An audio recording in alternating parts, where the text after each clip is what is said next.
అద్దంకి నియోజక ప్రజలందరికీ నా యొక్క నమస్కారాలు. నేను మీ మందా శ్రీనివాసరావు, స్వతంత్ర అభ్యర్థి, అద్దంకి నియోజకవర్గం. గత 2024 మే నెలలో జరిగిన ఎన్నికలకు నేను స్వతంత్ర అభ్యర్థిగా నామినేషన్ వేసి నేను పోటీ చేయడం జరిగింది. నేను ఓడిపోయినప్పటికీ అనేక కార్యక్రమాలు ప్రజలకు మేలు కలిగే విధంగా నేను చేస్తూ వస్తున్నాను.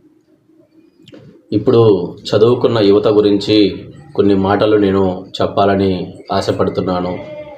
చదువుకున్న యువత గొప్పగా మీరు చదివినట్లయితే మీ యొక్క చదువుని మన ప్రాంతాలకు, మన రాష్ట్రానికి, మన దేశానికి ఉపయోగపడినట్లయితే అది మీకు ఘనతనిస్తుంది.